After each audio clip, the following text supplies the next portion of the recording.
Hi, I'm Emily, And I'm Katie, and we're from NACN. and today we're going to be talking to Rosie Bell-McCracken from the. So, Rosie, as NACN is based in the Macedon area in which you are seeking to be elected, can you say what you know about the NACN Youth Projects?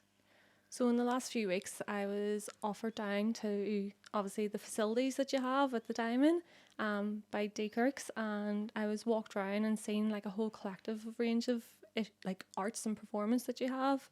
I've obviously seen yourselves sing. He was showing me some of the productions that you've put on, and also some of the like work that you've been like producing with songs, and seeing that it was homegrown and written by members of the obviously groups that you have. You show me different rooms, from obviously your drum kits, your DJing sets, and then the 3D printer, which I was like blown away with by seeing all the wee statues for the coronation coming out. And then there was the kids in doing like the wee Fortnite group, and it was just like it felt at home, because when I go home, that's how my upstairs is because of my daughter. How do you plan to involve local groups like NACN in the decision-making process to help further their needs in our community? One thing that I have put in my manifest of obviously stand for Kenzie is to actually reach out to community groups and ask them what they feel they've received. If it was positive, then to obviously utilise that for other groups.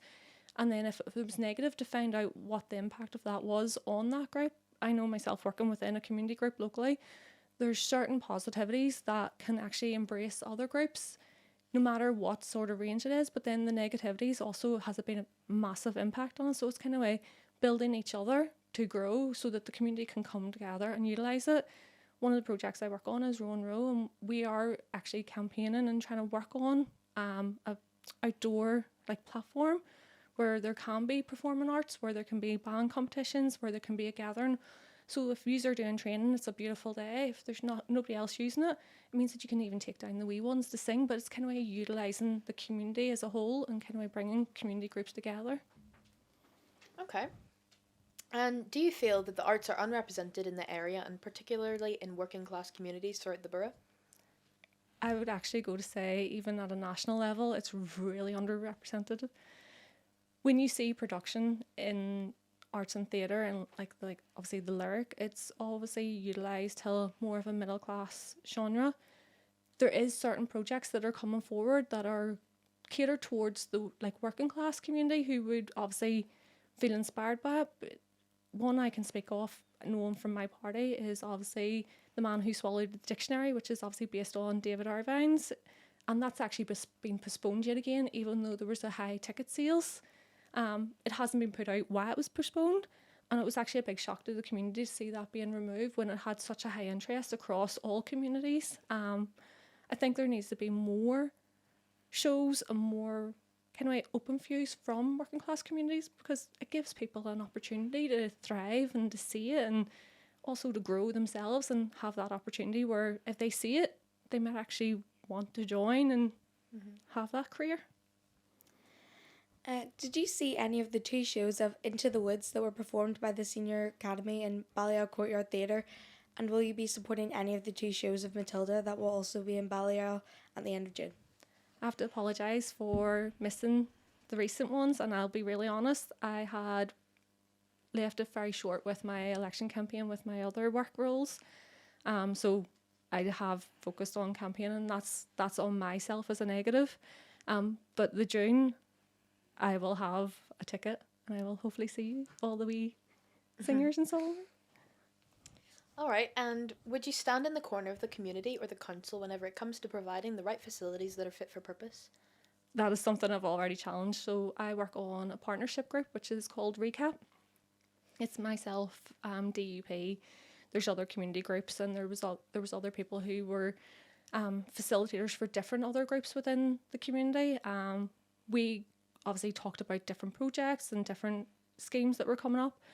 And when it came to obviously the new facility that's due to be proposed for obviously across the way for development, I raised concerns about obviously how certain aspects of it was going to be put out to the community, and if it was relatable to the community. You can put 6 units, but are them 6 units going to be able to be used for the right needs in the community? As you say, this facility here has specialised equipment that can't be lifted out and removed and put in, especially this podcast room, the likes of the DJ room. It can't just be moved and catered for. It has to be pre-built. So it's making sure that the needs of the community and the growth of the expansion of NACN, when it grows, that it has the right level of facility where they don't have to try and move equipment. It's there and it's at the right capacity. Sorry, it's quite a long one. Sorry. NACN Youth Projects have members from all 7 DEAs. If voted in as a representative, what do you feel needs to happen to include all the other elective representatives from other areas so they can support their constituents and NACN Youth Projects also? It starts with the likes of myself. Something I don't believe is that you work in your own area. I'm quite different in the political aspect when I'm doing anything. If I see it, I call it, I fix it. For instance, up the falls, when I was going to the Royal Hospital, I seen something that was an issue at a bus stop, reported it. It's not going to impact my daily life, but I seen it and it was going to impact somebody else's. Obviously, I do a course in the Shankill Library and there was a manhole uncovered. Straight away, onto that, logged it, made a case for it, and obviously had it, fixed and prioritised. Similar down here, I work in Glengormley, so Glengormley Urban wouldn't be my actual candidacy area. But yet again, it's an area of contention with ASB and obviously ongoing tensions. So I still work there. I still know that people travel to leisure complexes. I always reach out and I always kind of be mindful of, if it's not within my reach, I'm happy enough to ask any other candidate or any other councillor. It doesn't stop me. The fact that my party is smaller, I have more of a outreach because people will be willing to help me from other parties because they know I don't have that capacity to do it within house. So for the likes of you saying about the other DAs, I would just outreach and show them, if they can see the perspective that I see it from, and they know that when I advocate for something, it has to be true and it has to be good. If they can see that, then they'll probably come on board, hopefully. Okay. Would you invest more interest in creative industries projects like NACN if your children benefited from the services provided? The fact I burst into tears with tea, that says it all. I'm like, I don't even know how to explain it. It was walking around, I came in the building, and from outside perspective, inside blew my mind just by actually that metal door buzzing open. It was like a whole completely different world. And then hearing the stories and hearing everybody's different diversities and backgrounds, and it was no longer just even a working class area. It was a family unit with different capacities and different backgrounds and different knowledge, and seeing how yous were all with the wee ones and giving them inspiration, and then they're giving it back, and it was just it relates back to me how I work in McDonald's. So I might be the oldest one there, but there's sometimes I've learned from the youngest ones there. So it's that sort of multi level. Mm-hmm. It's so, I don't understand how you do it. I really don't. It's amazing. I can't even champion it enough. I still get emotional about it. It's the rooms and every single person is engaged. There's not one person looking around the room. There's not one person playing on their phone. There's not one person looking bored or they don't want to be here. This is my favourite one. What is your favourite musical and why? What part would you play if you had the chance? Oh, that's a tough one. Could